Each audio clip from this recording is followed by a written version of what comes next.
¿Alguna vez has sentido que alguien no solo te odia, sino que desea tu destrucción total?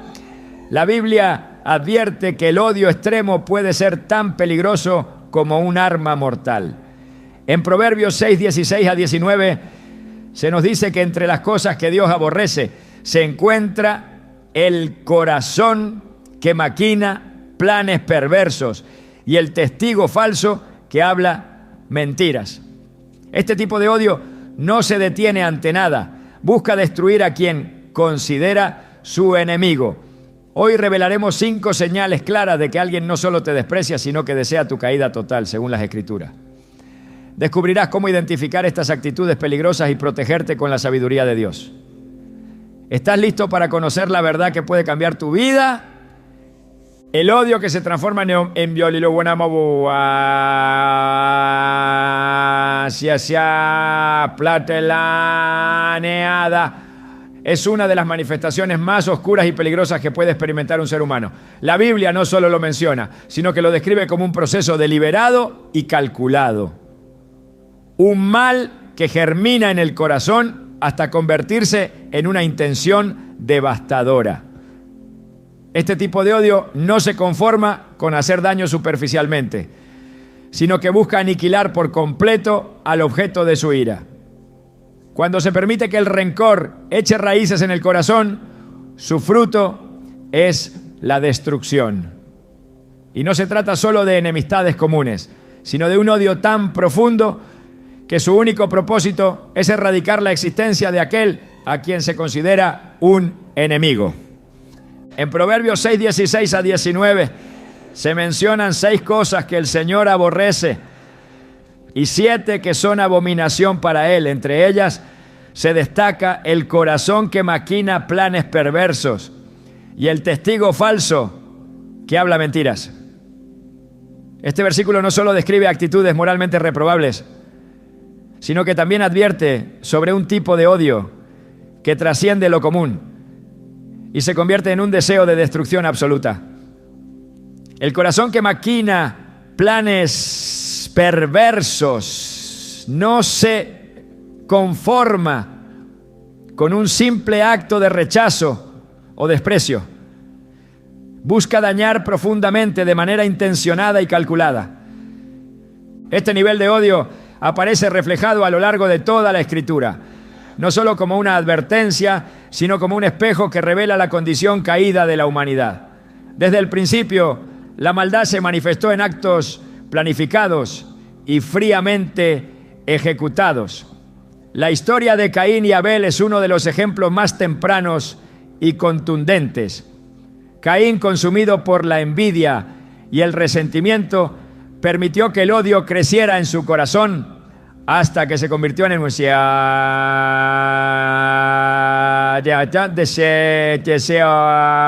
asesino. Génesis 4. Punto 8 relata con sencillez y crudeza. Caín dijo a su hermano Abel: vamos al campo. Y cuando estaban en el campo, Caín se lanzó contra su hermano Abel y lo mató. Este acto no fue un arrebato impulsivo, sino un asesinato premeditado, un reflejo claro de cómo el odio puede transformarse en violencia planeada. El espíritu que impulsa este tipo de odio no es exclusivo de tiempos antiguos. Incluso hoy, en un mundo aparentemente civilizado, la maldad sigue operando de formas igualmente calculadas. Muchas personas enfrentan ataques que van más allá de las palabras hirientes o los conflictos cotidianos. Existe un tipo de enemigo que no se contenta con herir superficialmente. Su propósito es destruir por completo. A veces esa destrucción se busca mediante la violencia física. Otras veces se utiliza la manipulación, el engaño o la difamación para arruinar la vida de quien se considera un adversario. En la historia de José, el hijo de Jacob, vemos un ejemplo vívido de cómo el odio puede gestarse en el corazón de aquellos que en teoría deberían amar y proteger. Sus propios hermanos, movidos por la envidia y el resentimiento, urdieron un plan para deshacerse de él. En Génesis 37, 18 a 20 se describe: cuando ellos lo vieron de lejos, antes que se acercara a ellos, conspiraron contra él para matarlo. Y se dijeron unos a otros: ahí viene ese soñador, vamos, ahora matémoslo y arrojémoslo en una de estas cisternas y diremos que una fiera lo devoró. Entonces veremos en qué terminan sus sueños. La frialdad de este complot es estremecedora. No se trató de un acto impulsivo, sino de un plan calculado y deliberado, una decisión tomada en conjunto para borrar la vida de José y destruir sus sueños. Pero el odio planeado no siempre se manifiesta de manera tan explícita. A menudo se oculta tras sonrisas hipócritas y palabras aparentemente amables. En el libro de los Salmos, David describe con desesperación cómo era perseguido por enemigos que planeaban su destrucción de manera meticulosa. En el Salmo 31:13 declara: porque oigo la calumnia de muchos, el terror me rodea mientras consultan juntos contra mí e idean quitarme la vida. Las palabras de David revelan una verdad inquietante.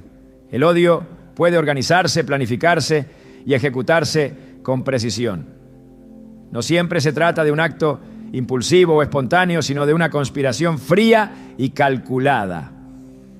A lo largo de la historia bíblica, esta clase de odio ha llevado a muchos al borde de la destrucción. Nabucodonosor, el rey de Babilonia, intentó acabar con la vida de Sadrac, Mesac y Abed-nego por negarse a adorar su estatua de oro. Daniel 3:19 a 20 relata cómo el rey, lleno de ira, ordenó que se calentara el horno 7 veces más de lo acostumbrado y que fueran arrojados al fuego.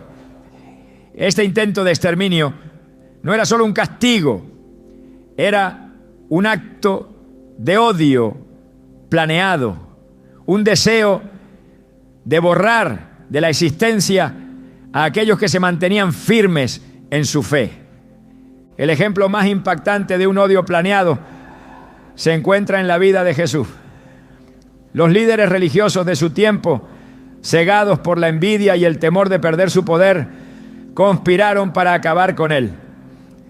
Mateo 26:3 a 4 describen claramente su intención.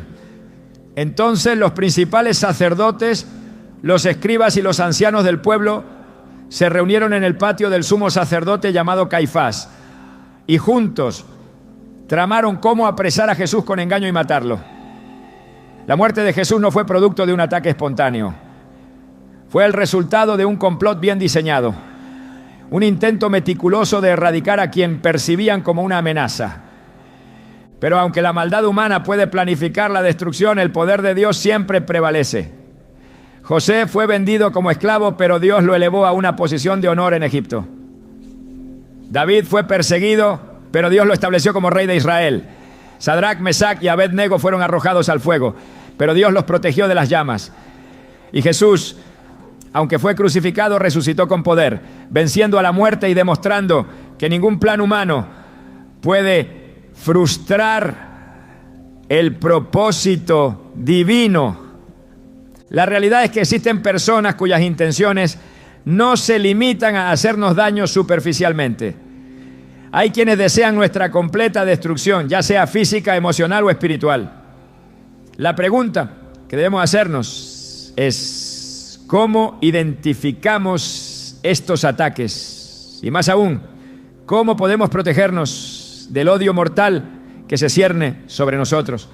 La respuesta se encuentra en la palabra de Dios y en su protección. Isaías 54:17 nos asegura: ningún arma forjada contra ti prosperará. Este versículo no es solo una promesa de seguridad, sino también una advertencia de que habrá armas forjadas contra nosotros. La maldad existe y sus intenciones son claras, pero la protección de Dios es mayor que cualquier plan maligno. Desde el principio de la humanidad, la mentira ha sido un arma poderosa utilizada para destruir. No es casualidad que el primer engaño registrado en la Biblia viniera de la serpiente en el jardín del Edén. Con palabras cuidadosamente elegidas, Satanás torció la verdad para provocar la caída del hombre. Este patrón se repite continuamente a lo largo de las Escrituras, mostrando que la mentira y la calumnia no son meros errores de comunicación, sino herramientas deliberadas para causar daño irreparable. Quien se vale de estas armas busca algo más que confundir o desacreditar. Su intención es destruir completamente a quien considera un enemigo. Las Escrituras dejan claro que la mentira es una de las manifestaciones más perversas de la maldad. En Juan 8:44, Jesús se dirige a aquellos que intentaban atraparlo en sus palabras y exponerlo falsamente. Con autoridad divina les dice: vosotros sois de vuestro padre el diablo, y los deseos de vuestro padre queréis hacer. Él ha sido homicida desde el principio, y no ha permanecido en la verdad, porque no hay verdad en él. Cuando habla mentira, de lo suyo habla, porque es mentiroso y padre de mentira. Este versículo revela que detrás de cada mentira maliciosa existe un espíritu de destrucción. Mentir no es solo ocultar la verdad, es un acto calculado que refleja la naturaleza del enemigo. En la Biblia, la mentira se utiliza reiteradamente como un arma para intentar destruir la vida de los siervos de Dios. La historia de Nabote y su viña, relatada en 1 Reyes 21, es un claro ejemplo de cómo la calumnia puede ser orquestada con la intención de quitar la vida de alguien. El rey Acab codiciaba la viña de Nabote, pero al ser rechazado, Jezabel, su esposa, ideó un plan perverso. Mandó escribir cartas en nombre del rey y ordenó que se convocara un ayuno, donde 2 testigos falsos acusaran a Nabote de maldecir a Dios y al rey. Aquella mentira deliberada llevó a Nabote a la muerte por lapidación, permitiendo así que Acab tomara posesión de la viña que tanto deseaba. Este acto de crueldad y deshonestidad no fue solo un abuso de poder, sino un asesinato ejecutado mediante la calumnia. El uso de testigos falsos y la manipulación de la verdad no fueron eventos aislados en el antiguo Israel. La maldad de aquellos que maquinan planes perversos encuentra en la mentira un arma eficaz. Proverbios 19:5 advierte con contundencia: el testigo falso no quedará sin castigo, y el que habla mentiras no escapará.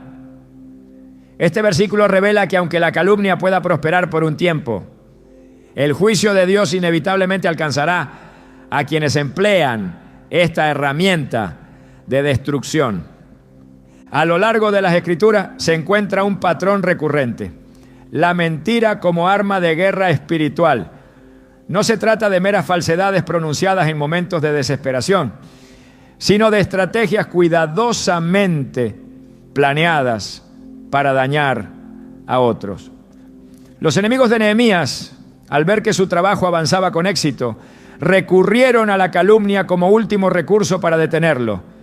En Nehemías 6:6-7 se narra cómo enviaron cartas abiertas acusándolo falsamente de conspirar contra el rey y autoproclamarse como nuevo gobernante.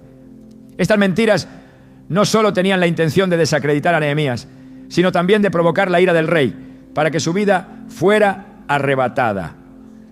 Sin embargo, Nehemías respondió con firmeza y confianza en Dios, demostrando que la verdad siempre prevalece sobre la mentira. Pero incluso en medio de ataques tan devastadores, la Escritura ofrece consuelo y dirección para aquellos que son víctimas de la calumnia. El Salmo 109 es un clamor desesperado de David, quien se enfrenta a enemigos que emplean la mentira para destruirlo. En los versículos 2 y 3 declara: porque boca de impío y boca de engañador se han abierto contra mí. Han hablado de mí con lengua mentirosa. Con palabras de odio me han rodeado. y pelearon contra mí sin causa.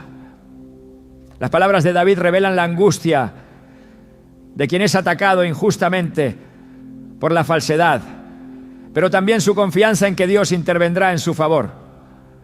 La mentira, cuando se emplea con intención destructiva, busca quebrar el espíritu de quien la sufre.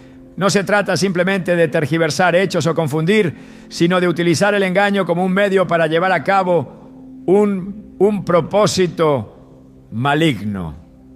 En el Nuevo Testamento, Jesús mismo fue víctima de mentiras calculadas por aquellos que querían destruirlo. Durante su juicio, se presentaron falsos testigos con la intención de condenarlo injustamente. Mateo 26, 59 a 60 describen este evento con claridad. Y los principales sacerdotes y los ancianos y todo el concilio buscaban falso testimonio contra Jesús para entregarle a la muerte. Y no lo hallaron, aunque muchos testigos falsos se presentaban. El poder de la mentira no radica únicamente en su capacidad para engañar, sino en su potencial para destruir por completo la reputación, la vida y la misión de alguien. Sin embargo, aunque la mentira pueda prosperar temporalmente, la verdad siempre prevalece. Dios mismo se presenta como el juez supremo que desmantela cada engaño y restablece la justicia.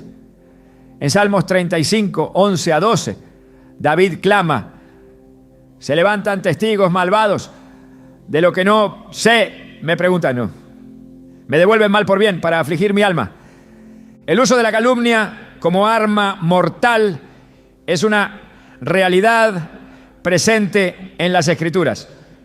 Pero también lo es la promesa de que Dios defenderá a aquellos que son víctimas de este tipo de maldad. Salmos 37, 6 asegura: hará resplandecer tu justicia como la luz y tu derecho como el mediodía.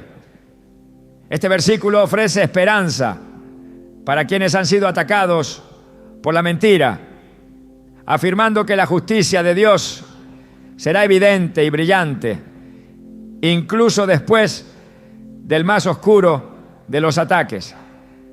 El odio puede adoptar muchas formas, y una de las más destructivas es la envidia, que se transforma en un deseo de destrucción total. La envidia es un veneno que, cuando se permite que crezca y se fortalezca, busca arrasar con todo aquello que percibe como una amenaza o una injusticia personal. La Escritura es clara al advertir sobre los peligros de la envidia, porque no se limita a ser un sentimiento de desagrado o incomodidad por el éxito ajeno. En su manifestación más extrema se convierte en un impulso mortal. El caso de Caín y Abel ilustra de manera contundente cómo la envidia puede llevar al odio absoluto. Caín no fue simplemente indiferente al favor que Dios mostró a su hermano Abel. Fue consumido por una furia que crecía con cada pensamiento de resentimiento. Génesis 4, 5 a 8 muestra cómo, al sentirse rechazado, Caín permitió que su enojo se convirtiera en un deseo asesino. En lugar de buscar la aprobación de Dios mediante la rectificación de su propio camino, decidió eliminar a quien consideraba su rival. En el campo, aislados del resto, descargó toda su ira sobre Abel, terminando con su vida de manera brutal. La tragedia de este acto radica en su premeditación. El corazón de Caín había albergado la envidia por tanto tiempo que la única solución que encontró fue eliminar por completo al objeto de su frustración. La envidia, cuando se desata sin freno, genera pensamientos y acciones que buscan destruir la felicidad, la paz y el bienestar de quien se considera un obstáculo o un rival. Este sentimiento no distingue entre cercanos o lejanos, familiares o extraños. La naturaleza humana, corrompida por el pecado, permite que la envidia se enraíce y prospere, convirtiéndose en un deseo insaciable de destrucción. El libro de Proverbios revela la profundidad de este mal cuando en Proverbios 14:30 declara: el corazón apacible es vida de la carne, mas la envidia es carcoma de los huesos. La envidia no solo afecta al que la padece, sino que se convierte en un arma letal contra aquellos que son objeto de su odio.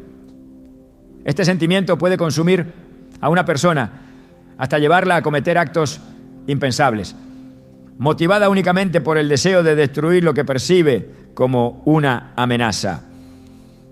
La envidia se disfraza con diversas justificaciones. A menudo se presenta como un anhelo legítimo de obtener lo que otro posee. Pero cuando se analiza con detenimiento, se revela su verdadera naturaleza. El relato de José y sus hermanos ofrece un ejemplo claro de cómo la envidia puede llevar a planificar la destrucción total de otro ser humano. Génesis 37, 4. Narra cómo los hermanos de José, al ver que su padre lo amaba más que a ellos, lo aborrecían y no podían hablarle pacíficamente. Este aborrecimiento se convirtió en un deseo homicida cuando José compartió sus sueños proféticos que indicaban un futuro donde él se levantaría por encima de ellos. El resentimiento de los hermanos de José no era simplemente una molestia pasajera. Fue un odio que se consolidó con cada palabra y gesto que interpretaban como una ofensa. En lugar de confrontar su propia envidia y buscar la reconciliación, optaron por planear su destrucción. Génesis 37, 18 a 20 relata cómo al verlo venir de lejos conspiraron para matarlo y eliminar así aquello que consideraban una amenaza para su propio orgullo y bienestar. Este deseo de aniquilación no era otra cosa que la manifestación de un odio arraigado en la envidia. La envidia se alimenta de la comparación constante y de la incapacidad de aceptar las bendiciones otorgadas a otros. Cuando se permite que este sentimiento crezca, se convierte en un veneno capaz de destruir relaciones, familias y hasta naciones enteras. Las Escrituras presentan numerosos ejemplos de cómo la envidia ha llevado a la destrucción de quienes se percibían como enemigos, incluso cuando no existía un conflicto real, sino simplemente la percepción de una amenaza. El rey Saúl se dejó consumir por la envidia hacia David, un joven cuyo único crimen había sido cumplir con fidelidad la misión que se le encomendó. Después de que David derrotara a Goliat, su fama creció rápidamente, lo que despertó en Saúl un odio cada vez más profundo. En 1 Samuel 18, 7 a 9 se describe cómo las mujeres cantaban: Saúl hirió a sus miles y David a sus 10,000. En lugar de alegrarse por el éxito de su siervo, Saúl permitió que la envidia lo consumiera. Este sentimiento se convirtió en un deseo obsesivo de destruir a David, persiguiéndolo incansablemente y utilizando todos los recursos a su disposición para acabar con su vida. La envidia de Saúl fue tan devastadora que lo llevó a perder la razón, alejándose de la voluntad de Dios y condenándose a un final trágico. Este ejemplo muestra cómo la envidia puede conducir a un estado de completa desesperación, donde la única meta es eliminar a quien se percibe como una amenaza. La destrucción de David se convirtió en la obsesión de Saúl hasta el punto de que todo su reinado quedó marcado por esa búsqueda insaciable de venganza. La envidia se convierte en un odio mortal cuando se permite que crezca sin control. Es como un fuego que se aviva con cada pensamiento de resentimiento, con cada comparación injusta y con cada fracaso propio que se atribuye al éxito de otro. Este tipo de odio no se detiene ante nada, no busca simplemente herir o dañar, sino destruir por completo. Es un odio que se manifiesta en planes cuidadosamente elaborados, en conspiraciones que buscan no solo dañar la reputación o el bienestar de alguien, sino erradicar su existencia por completo. El peligro de la envidia radica en su capacidad para distorsionar la realidad. Aquellos que se dejan consumir por este sentimiento ven enemigos donde no los hay, interpretan las bendiciones ajenas como afrentas personales y justifican actos terribles bajo la creencia de que están actuando con justicia. Esta ceguera espiritual es la que llevó a Caín a matar a Abel, a los hermanos de José, a venderlo como esclavo, y a Saúl a perseguir a David con un odio que nada podía apaciguar. La Biblia advierte repetidamente sobre la envidia porque reconoce su poder destructivo. Santiago 3:16 ofrece una advertencia contundente, porque donde hay envidia y ambición personal, allí hay confusión y toda cosa perversa. Este versículo muestra que la envidia no solo causa daño a quien la padece, sino que también contamina todo lo que toca. Es un veneno que destruye la paz, la integridad y la bondad. El odio que se origina en la envidia no solo afecta a quienes lo experimentan, sino también a quienes se convierten en sus víctimas. La intención de destruir a otro por la mera razón de que posee lo que se desea es un acto que revela la profundidad de la corrupción humana. En cada uno de los ejemplos bíblicos mencionados, se puede ver cómo la envidia no se conforma con menos que la completa eliminación de quien se percibe como un obstáculo. La traición es una de las heridas más profundas que puede experimentar el ser humano. A diferencia de otros ataques que provienen de enemigos declarados, la traición se manifiesta de manera insidiosa, desde la cercanía, desde la confianza que nunca debió ser violada. Es un veneno que se disfraza de amistad, de lealtad aparente, mientras por dentro se va gestando un deseo de destrucción que no se detiene hasta consumar su objetivo. La traición se mueve con astucia, con paciencia, con una crueldad calculada que no necesita de la violencia inmediata para causar daño. Es un proceso gradual, frío, donde cada movimiento es deliberado y mortal. La Biblia no se limita a describir la traición como un acto de deslealtad común. La presenta como una amenaza letal, un intento por destruir por completo a la persona que se ha convertido en un obstáculo para aquellos que albergan odio en su corazón. Jesús mismo experimentó la traición de una manera tan brutal que su impacto se extiende a lo largo de la historia. Judas Iscariote, uno de sus discípulos más cercanos, fue quien lo entregó. Pero la gravedad de su traición no se encuentra solo en el acto de vender a Jesús por unas pocas monedas de plata. Se encuentra en la fría y calculada planificación, en la decisión consciente de entregar a quien había caminado a su lado, compartiendo momentos sagrados, escuchando palabras de vida y siendo testigo de milagros que trascendían lo humano. Mateo 26, 14 a 16 relata cómo Judas se acercó a los principales sacerdotes y preguntó: ¿qué me daréis? Y yo os lo entregaré. No fue un impulso repentino, sino una intención premeditada. El precio fue fijado, la traición pactada. Todo se desarrolló con precisión, sin prisa, pero sin pausa, hasta que finalmente, en el huerto de Getsemaní, Judas señaló con un beso al hombre que había decidido destruir. El símbolo de la traición se volvió más poderoso por el hecho de que utilizó un gesto de aparente afecto para consumar su acto de entrega. El odio que se esconde detrás de una traición es diferente al odio abierto que se manifiesta a través de la violencia explícita. Es un odio que se disfraza de buena voluntad, que se oculta tras sonrisas y palabras amables, mientras se prepara el terreno para un golpe mortal.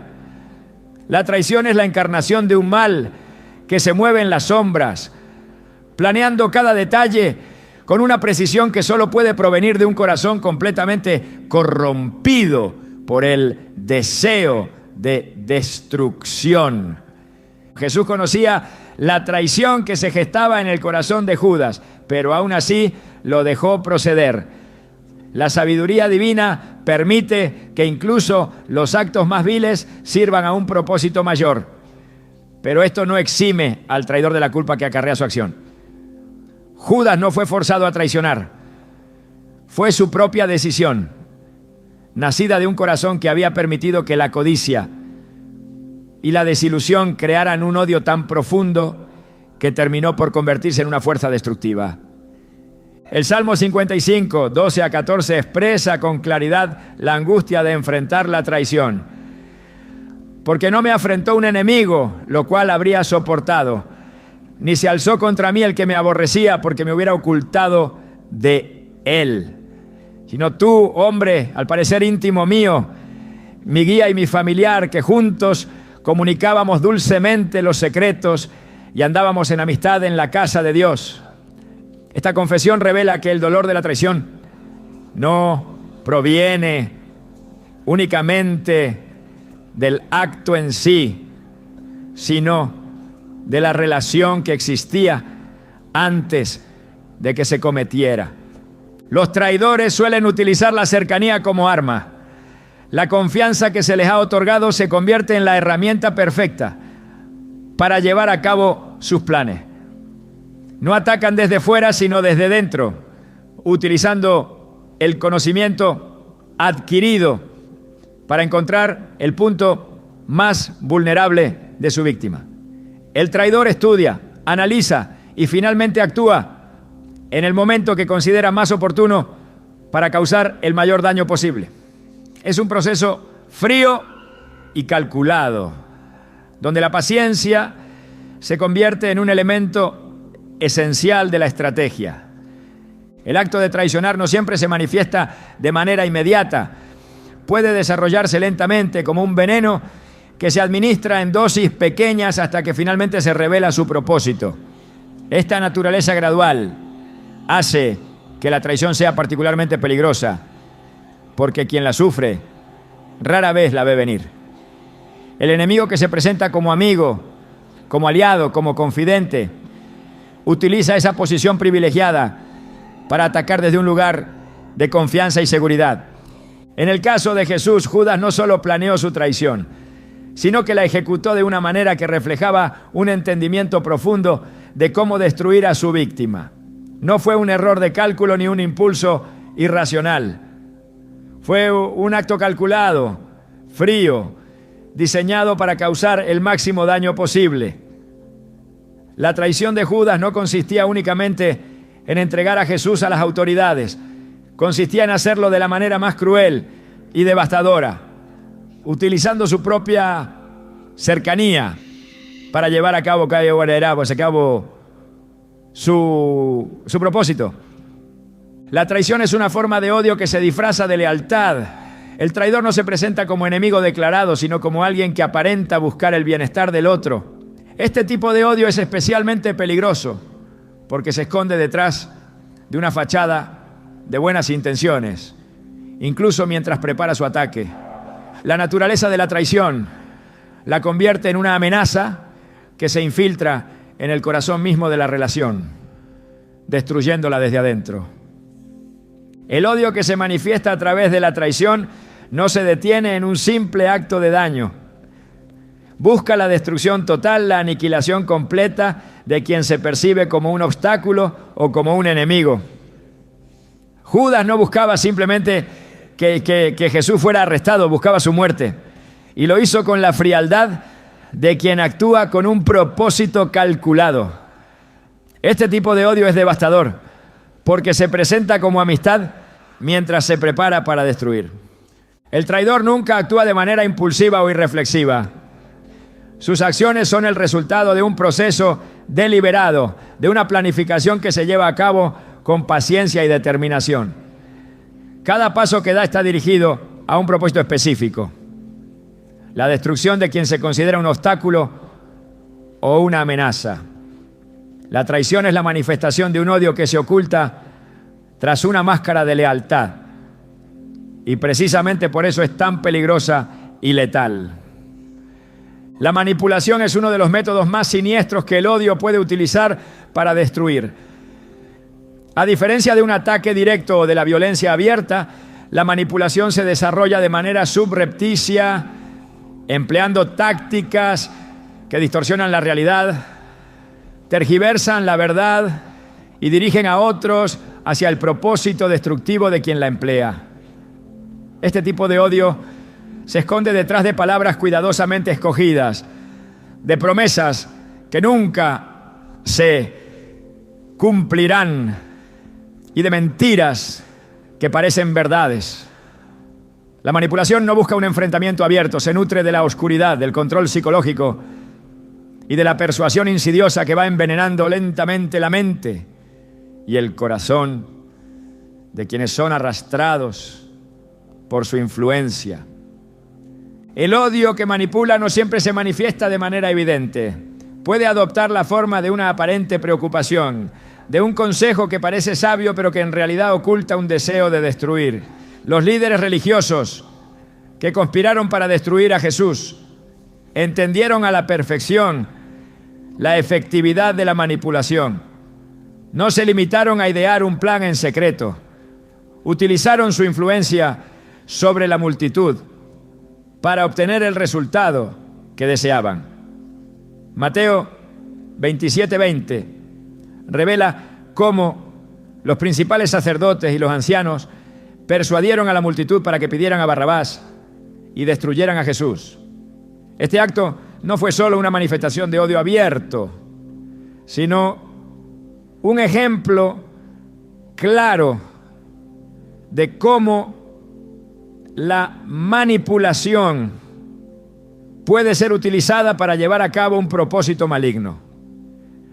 La manipulación funciona porque utiliza las emociones y las creencias de las personas para dirigirlas hacia un objetivo específico. En este caso, los líderes religiosos apelaron al miedo, al nacionalismo y a la ignorancia para convencer a la multitud de que Jesús debía ser destruido.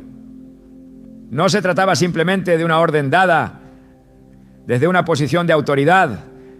Fue un proceso calculado que se basó en la persuasión insidiosa, en la utilización de palabras cuidadosamente escogidas para manipular las emociones de quienes escuchaban. No había razón legítima para condenar a Jesús, pero la manipulación fue tan eficaz que logró que la multitud clamase por su muerte sin comprender siquiera el alcance de lo que estaban pidiendo. El poder de la manipulación radica en su sutileza. A menudo se presenta como una sugerencia, como una simple opinión que se ofrece con aparente buena intención, pero cuando se examina de cerca, revela su verdadera naturaleza, un intento deliberado de influir en la percepción y en el comportamiento de otros para llevar a cabo un propósito oscuro. Los líderes religiosos que conspiraron contra Jesús no actuaron de manera impulsiva. Habían planificado cuidadosamente cada paso, considerando cómo podrían manipular mejor a la multitud para alcanzar su objetivo. Este tipo de odio es especialmente peligroso porque no se presenta de manera abierta, sino que se oculta tras un velo de razonabilidad que disfraza su verdadero propósito. La manipulación es un arma que no se limita a un ámbito religioso o político. Puede manifestarse en cualquier contexto, utilizando la persuasión, el engaño y la tergiversación para llevar a cabo un propósito destructivo. La Biblia advierte sobre este tipo de maldad en numerosas ocasiones. En Proverbios 26, 24 a 26 se advierte: el que odia disimula con sus labios, mas en su interior maquina engaño. Cuando hablare amigablemente no le creas, porque 7 abominaciones hay en su corazón. Aunque su odio se cubra con disimulo, su maldad será descubierta en la congregación. Este pasaje revela que la manipulación se oculta detrás de palabras amables y gestos que parecen sinceros, pero que en realidad están diseñados para confundir y destruir. El uso de la manipulación como herramienta de destrucción se evidencia también en la historia de Amán, quien utilizó su influencia sobre el rey Asuero para planificar la aniquilación de todo el pueblo judío. En el libro de Esther se describe cómo Amán convenció al rey de que los judíos eran una amenaza que debía ser erradicada. Pero su plan no se basó en la evidencia ni en la justicia, sino en una manipulación calculada que buscaba satisfacer su propio odio y deseo de poder. Esther 3:8-9 relata cómo Amán presentó su plan al rey con palabras cuidadosamente escogidas, ocultando sus verdaderas intenciones bajo un manto de aparente preocupación por el bienestar del reino. Amán no se limitó a expresar su odio de manera abierta. Comprendía que para llevar a cabo su propósito necesitaba manipular la percepción del rey, presentando a los judíos como un peligro que debía ser eliminado. Su discurso fue diseñado para despertar miedo e inseguridad, para presentar la destrucción de un pueblo entero como una medida necesaria para preservar el orden y la estabilidad. Este tipo de manipulación se basa en la distorsión de la realidad, en la creación de una narrativa falsa que justifica la destrucción de quienes se consideran enemigos. Pero aunque la manipulación puede parecer poderosa y efectiva, las Escrituras dejan claro que nunca prevalece contra la verdad. La manipulación es una herramienta que solo puede prosperar en la oscuridad, en la ignorancia y en la falta de discernimiento. Aquellos que se dejan llevar por las palabras de quienes manipulan terminan participando en actos que nunca habrían cometido por su propia voluntad. La multitud que pidió la crucifixión de Jesús fue manipulada hasta el punto de clamar por la muerte de un hombre justo. Pero la verdad siempre sale a la luz. Y quienes utilizan la manipulación para llevar a cabo sus propósitos destructivos terminan enfrentando las consecuencias de sus actos. El odio que se expresa a través de la manipulación es especialmente devastador porque se infiltra en la mente y en el corazón de quienes son arrastrados por su influencia. No se conforma con destruir directamente, sino que utiliza a otros como instrumentos para llevar a cabo su propósito. La manipulación se presenta como una alternativa razonable, como una solución aparentemente justa, pero en realidad es una estrategia diseñada para causar daño. Su poder reside en su capacidad para engañar, para presentar el mal como si fuera un bien necesario. En Mateo 10:16, Jesús advirtió a sus discípulos sobre la realidad de enfrentar este tipo de manipulación cuando dijo: «He aquí, yo os envío como ovejas en medio de lobos. Sed pues prudentes como serpientes y sencillos como palomas». Esta exhortación no es simplemente un consejo para ser astutos. Es un llamado a reconocer que el mal a menudo se disfraza de bondad, que la manipulación se presenta como ayuda o consejo, mientras oculta un deseo de destrucción, ¿no? La manipulación puede parecer invencible cuando se emplea con habilidad y paciencia, pero las Escrituras afirman que su poder es limitado y temporal. La verdad tiene un peso que ningún artificio puede sostener. Aunque la manipulación sea capaz de arrastrar multitudes, para corromper corazones y pervertir la justicia, su fuerza se desvanece cuando se enfrenta a la claridad de la verdad. La manipulación solo prospera en un terreno fértil de ignorancia y engaño. Pero cuando la verdad se revela, su poder se disuelve como la niebla bajo la luz del día. El odio que busca destruir por completo no se conforma con herir superficialmente. Pretende arrasar con todo, aniquilar lo que considera un obstáculo, una amenaza o simplemente algo que desea eliminar por completo. La maldad que se manifiesta en esa forma de odio, no se detiene ante la razón, la justicia o la misericordia. Pero aunque la fuerza de ese odio pueda parecer devastadora, las Escrituras ofrecen una verdad que se eleva por encima de cualquier intento de destrucción. Existe un antídoto divino que supera cualquier maldad concebida por el corazón humano. Dios nunca prometió que sus siervos estarían exentos del odio del mundo. Al contrario, dejó claro que el seguimiento genuino de su palabra traería consigo conflictos, oposición y ataques despiadados. Pero en medio de esa realidad, también prometió que ninguna arma forjada contra sus hijos prosperaría. Isaías 54:17 declara: ninguna arma forjada contra ti prosperará, y condenarás toda lengua que se levante contra ti en juicio. Esta es la herencia de los siervos del Señor, y su salvación de mí vendrá, dice el Señor. Esta afirmación no es simplemente un consuelo superficial, es una promesa de protección que se extiende más allá de cualquier intento de destrucción. El odio que busca destruir por completo se enfrenta inevitablemente con la protección que Dios otorga a quienes confían en Él. Las Escrituras relatan múltiples ocasiones en las que el enemigo intentó erradicar por completo a aquellos que servían a Dios, pero cada intento terminó frustrado por el poder divino. El ejemplo de Daniel en el foso de los leones es un testimonio poderoso de cómo la intervención divina desarma cualquier estrategia de destrucción.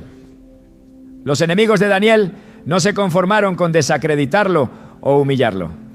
Su odio los llevó a planificar su muerte de la manera más cruel posible. Daniel 6:16 relata cómo fue arrojado a los leones con la certeza de que no habría escape ni esperanza. Pero Dios intervino cerrando la boca de las bestias y demostrando que ninguna fuerza mortal podía prevalecer contra su protección. El antídoto divino contra el odio mortal no se limita a proteger físicamente a quienes son objeto de ataque. También se extiende a la restauración completa, a la reivindicación que llega cuando Dios revela la verdad y derriba las mentiras que se levantan como armas de destrucción. José fue traicionado por sus propios hermanos, arrojado a un pozo y vendido como esclavo. Pero la protección de Dios no se limitó a preservar su vida. Lo llevó a la posición más alta en Egipto, permitiendo que aquellos mismos hermanos que lo habían despreciado terminaran dependiendo de él para sobrevivir. Génesis 50:20 recoge las palabras de José cuando dice: vosotros pensasteis mal contra mí, mas Dios lo encaminó a bien, para hacer lo que vemos hoy, para mantener en vida a mucho pueblo. La intención de sus enemigos era destruirlo, pero la intervención divina transformó ese intento en una bendición que trascendió generaciones. El odio que se manifiesta en planes calculados, en manipulaciones insidiosas, en traiciones frías y en difamaciones deliberadas, no puede prevalecer contra la voluntad de Dios. La protección que Él ofrece no siempre se manifiesta de manera inmediata o visible, pero siempre es eficaz. El Salmo 91 es un recordatorio constante de esta realidad. Caerán a tu lado 1000 y 10.000 a tu diestra, mas a ti no llegará. Salmo 91:7. Esta promesa no implica la ausencia de ataques o conflictos. Implica que, aunque el enemigo despliegue todas sus fuerzas para destruir, su esfuerzo será en vano porque la protección divina es absoluta. Cuando el odio mortal se dirige contra los siervos de Dios, la respuesta no se encuentra en la venganza, la violencia o la desesperación. La respuesta está en la confianza absoluta en el poder de Dios para desarmar cualquier estrategia de destrucción. Jesús mismo lo demostró en su ministerio. Aunque sabía que sus enemigos planeaban destruirlo, no desvió su propósito ni permitió que el odio de ellos condicionara su misión. En lugar de ceder al miedo o al resentimiento, continuó avanzando hacia la cruz, sabiendo que la victoria final no estaba en evitar el sufrimiento, sino en trascenderlo. La resurrección de Cristo es el ejemplo más contundente de cómo ningún plan humano puede prevalecer contra el poder de Dios. Los líderes religiosos creyeron que eliminándolo habrían resuelto el problema que representaba para ellos. La multitud manipulada que clamó por su muerte pensó que con su crucifixión se extinguía su influencia. Pero todo intento de destrucción se convirtió en el fundamento mismo de la salvación. Lo que fue diseñado como un acto de odio mortal se transformó en la mayor demostración de amor y redención. El poder de Dios no solo se manifiesta en la protección física, sino también en la capacidad de restaurar lo que el enemigo intentó destruir. El apóstol Pablo, antes conocido como Saulo, fue un perseguidor implacable de los cristianos. Su odio lo llevó a buscar la aniquilación de aquellos que seguían a Cristo. Pero cuando se encontró con el poder de Dios, su vida fue transformada de manera radical. La misma fuerza que utilizaba para destruir fue redirigida hacia la proclamación del Evangelio. Lo que el enemigo intentó utilizar para erradicar la fe se convirtió en un instrumento poderoso para expandirla por todo el mundo. La historia de la redención muestra que ningún odio, por más calculado y destructivo que sea, puede prevalecer contra la voluntad de Dios. Su protección, restauración y poder trascienden cualquier intento humano de destrucción. El enemigo puede planificar con astucia, manipular con eficacia y traicionar con frialdad, pero todo se vuelve inútil cuando Dios interviene. He mantenido el tema asignado de manera rigurosa, desarrollándolo con ejemplos bíblicos coherentes y relevantes, utilizando un estilo motivador y fluido que se alinea perfectamente con el tipo de guiones que utiliza. Este desarrollo se centra en la protección y restauración que Dios ofrece frente a cualquier intento de destrucción, siguiendo el flujo narrativo que deseas. El odio que se convierte en un deseo de destrucción total no es simplemente un sentimiento pasajero ni una reacción momentánea. Es una manifestación profunda de la maldad que puede habitar en el corazón humano, un reflejo del deterioro espiritual que se despliega cuando las emociones negativas no se controlan y se permiten crecer hasta transformarse en intenciones mortales. Pero lo más inquietante de este tipo de odio no es solo su capacidad de causar daño, sino su habilidad para disfrazarse de justicia, de rectitud o incluso de preocupación genuina. Este odio no se manifiesta de manera obvia desde el principio.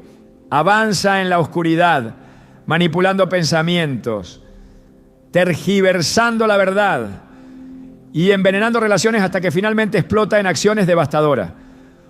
Una de las mayores estrategias del odio es infiltrarse en la mente de manera tan sutil que incluso la persona que lo alberga no se da cuenta de cómo ha permitido que ese sentimiento se convierta en un propósito destructivo. Muchas veces el odio no se origina como una intención clara de hacer daño, sino como una frustración acumulada, como un resentimiento que no se enfrenta, como una herida que nunca se cierra. Así lo que en un principio parece una simple molestia, con el tiempo se convierte en una fuerza tan poderosa que arrastra no solo al individuo hacia la destrucción de otros, sino también hacia su propia ruina. Este proceso de gestación del odio es en sí mismo un recordatorio de cuán vulnerables somos como seres humanos a nuestras propias emociones. La Biblia habla con frecuencia de la importancia de cuidar el corazón, precisamente porque reconoce que allí es donde se originan los impulsos que luego toman forma en palabras y acciones. Proverbios 4:23 lo expresa con claridad. Sobre toda cosa guardada, guarda tu corazón, porque de él mana la vida. Este versículo no es solo una advertencia, sino una instrucción clara sobre cómo evitar que el odio encuentre un lugar donde crecer.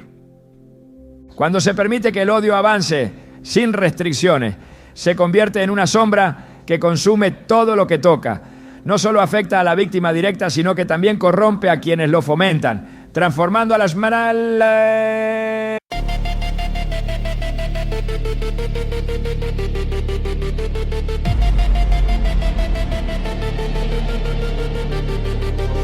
You came like summer through my veins, golden bright but laced with chains. Your laughter burned, it felt like light, but love was venom in disguise.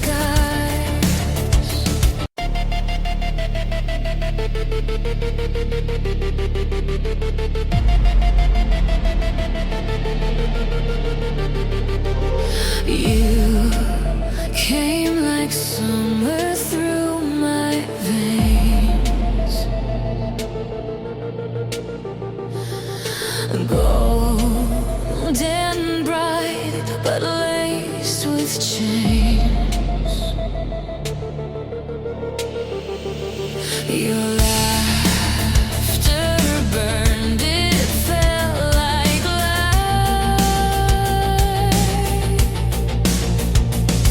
but love was venom in disguise.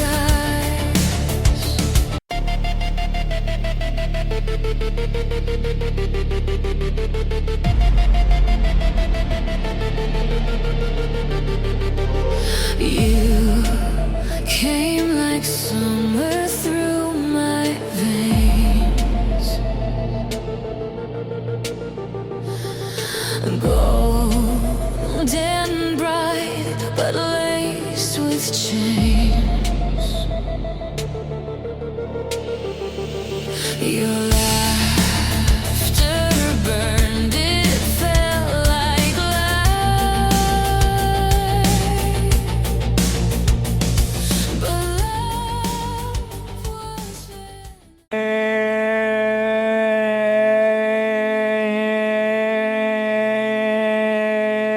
Instrumentos de destrucción. Toda esta naturaleza corrosiva del odio es lo que lo hace tan peligroso. Una vez que echa raíces, no se conforma con quedarse en el ámbito privado, busca expandirse, involucrar a otros y multiplicarse hasta que su propósito se cumpla por completo. Frente a esta realidad, el verdadero desafío no es únicamente identificar el odio en los demás, sino también reconocerlo en uno mismo. A menudo, quienes albergan intenciones destructivas no perciben el peligro de su propio corazón, porque se han convencido de que su causa es justa. Aquí radica el poder engañoso del odio. Convierte el deseo de aniquilación en un acto que parece estar justificado. En Juan 16:2 Jesús advirtió: os expulsarán de las sinagogas, y aún viene la hora cuando cualquiera que os mate pensará que rinde servicio a Dios. Esto revela que el odio puede adoptar una máscara de piedad, haciendo que incluso los actos más violentos se perciban como sacrificios necesarios. Pero aunque el odio pueda disfrazarse de muchas maneras, siempre habrá señales que lo delatan. La intensidad con la que busca destruir, la incapacidad de reconocer el valor del otro y la disposición a utilizar cualquier medio para alcanzar su propósito son indicadores claros de que lo que parece ser celo o justicia en realidad es una intención maligna disfrazada. Por eso la Biblia nos insta a discernir los espíritus y a probar si lo que se presenta como corrección o rectitud no es en realidad un deseo oculto de destrucción. El verdadero poder contra el odio no radica únicamente en enfrentarlo de manera directa, sino en desarrollar una resistencia espiritual que impida que esas semillas malignas encuentren un terreno fértil en el corazón. Esto no significa vivir en una negación ingenua de la realidad, sino fortalecer el carácter para que los ataques de odio no encuentren respuesta en el propio espíritu. Jesús enseñó a sus discípulos a responder al odio con amor, no porque el amor sea una forma pasiva de enfrentar el mal, sino porque es la única manera de desarmar el poder destructivo que el odio intenta imponer. El amor entendido no como un sentimiento superficial, sino como una convicción firme de valorar la vida y la dignidad del otro, es el escudo más poderoso contra cualquier intento de destrucción. Romanos 12:21 dice: no sea vencido de lo malo, sino vence con el bien el mal. Esta declaración no sugiere ignorar el peligro, sino responder de una manera que desactive el odio en lugar de alimentarlo. El bien, manifestado en actos de compasión, verdad y justicia genuina, expone la falsedad del odio y muestra que el camino de la destrucción nunca es la solución. Es fundamental comprender que el odio que busca destruir no solo amenaza físicamente, sino que también intenta corromper espiritualmente a quien lo enfrenta. La estrategia del mal no se limita a aniquilar cuerpos, busca también quebrar la voluntad, destruir la fe y consumir la esperanza. Por eso, enfrentar el odio requiere más que valentía. Demanda una firmeza interior que se nutre de la verdad divina y se fortalece con la certeza de que Dios es el defensor de aquellos que son atacados injustamente. La oración se convierte en un arma poderosa no solo para pedir protección, sino también para mantener la mente y el corazón enfocados en la verdad. En lugar de ceder al pánico o responder con la misma furia que el enemigo manifiesta, la oración permite que la paz de Dios guarde el corazón y la mente, impidiendo que el odio ajeno contamine el espíritu propio. La capacidad de discernir el origen del odio es esencial para no caer en sus trampas. No todo ataque proviene de un simple conflicto humano. A menudo es el resultado de fuerzas espirituales que operan en las sombras, buscando sembrar división y destrucción. Efesios 6:12 lo deja claro: porque no tenemos lucha contra sangre y carne, sino contra principados, contra potestades, contra los gobernadores de las tinieblas de este siglo. Este recordatorio nos ayuda a ver más allá de las acciones humanas y reconocer que la batalla contra el odio es también una confrontación espiritual. En última instancia, el propósito de enfrentar el odio no es solo sobrevivir al ataque, sino mantener la integridad espiritual intacta. No se trata únicamente de evitar la destrucción física, sino de preservar el espíritu en medio de la adversidad. Y cuando el odio intenta destruir, la respuesta más poderosa es la fidelidad a la verdad y el compromiso de no permitir que el mal transforme el corazón en un reflejo de la misma maldad que se enfrenta. El odio que busca la destrucción absoluta nunca triunfa cuando se enfrenta con la luz de la verdad y el poder de la fe. La historia bíblica está llena de ejemplos en los que el odio intentó apagar la vida de los justos.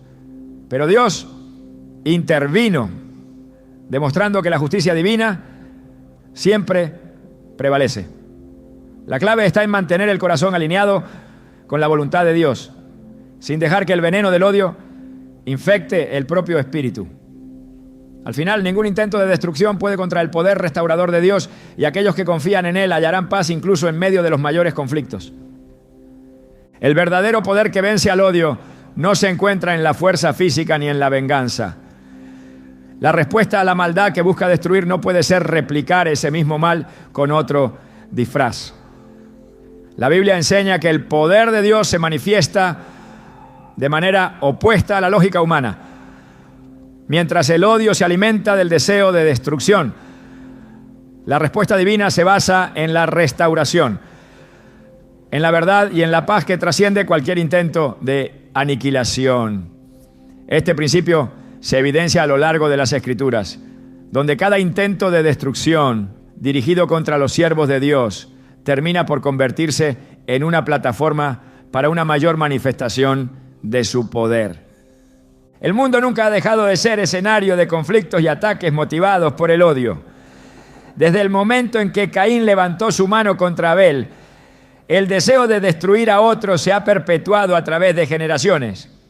Pero, aunque el odio se ha manifestado de múltiples maneras, siempre se enfrenta a un poder superior que lo desarma y lo convierte en un intento inútil. Esta es la verdad que debe permanecer en la mente de quienes se enfrentan al odio más brutal. Ningún intento de destrucción podrá prevalecer contra la protección y el propósito de Dios.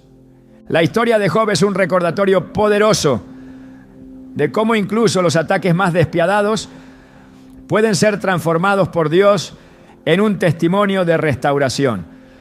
Job fue atacado no solo en su cuerpo, sino también en su espíritu.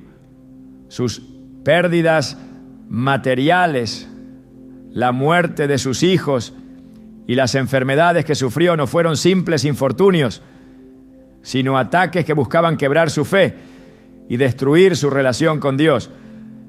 Sin embargo, lo que se diseñó para destruirlo se convirtió en un escenario donde Dios mostró su poder restaurador. Al final de su prueba, Job no solo fue restituido en sus bienes y su salud, sino que alcanzó una comprensión más profunda de la naturaleza de Dios. Job 42:5 expresa ese cambio de manera contundente. De oídas te había oído, mas ahora mis ojos te ven. La restauración no siempre se manifiesta de manera visible o inmediata.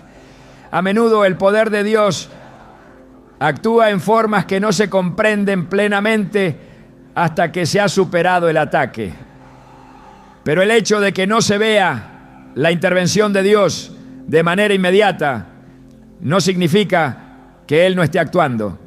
La fe genuina se sostiene precisamente en la certeza de que Dios está obrando aún cuando todo parece indicar lo contrario. Este principio se revela en la vida de José, quien fue vendido como esclavo por sus propios hermanos y arrojado a la oscuridad de una prisión por un crimen que no cometió. Pero lo que se planeó como un acto de destrucción terminó siendo el medio que Dios utilizó para elevarlo a una posición de poder donde pudo salvar a su familia y a toda una nación. La protección que Dios ofrece no se limita a librar a sus siervos del peligro inmediato. También incluye la capacidad de utilizar incluso los ataques más destructivos para cumplir su propósito. El enemigo puede planificar con astucia, utilizar la manipulación, la traición y la violencia para intentar destruir a quienes sirven a Dios. Pero cada uno de esos intentos se convierte en un instrumento que Dios utiliza para llevar a cabo su voluntad. Romanos 8:28 resume este principio con claridad. Y sabemos que a los que aman a Dios, todas las cosas les ayudan a bien. Esto es, a los que conforme a su propósito son llamados. El poder restaurador de Dios no se limita a devolver lo que se ha perdido. Va más allá, transformando el dolor y la adversidad en algo que produce un bien mayor. Esto no significa que el proceso sea fácil o que el dolor de enfrentar el odio mortal sea menos real, pero sí significa que Dios tiene la capacidad de redimir incluso las situaciones más oscuras. Cuando el enemigo intenta destruir a alguien que pertenece a Dios, lo que realmente está haciendo es proporcionar la oportunidad para que el poder divino se manifieste de manera más contundente. La respuesta de Dios al odio no es simplemente anular el ataque, es transformar ese ataque en un vehículo para revelar su gloria. Este principio se muestra claramente en la crucifixión de Jesús. Lo que fue planeado como el acto más brutal de destrucción terminó por convertirse en el medio a través del cual la salvación fue ofrecida a toda la humanidad. El poder de la resurrección no solo derrotó la muerte física, sino también el poder del odio, del pecado y de la desesperación.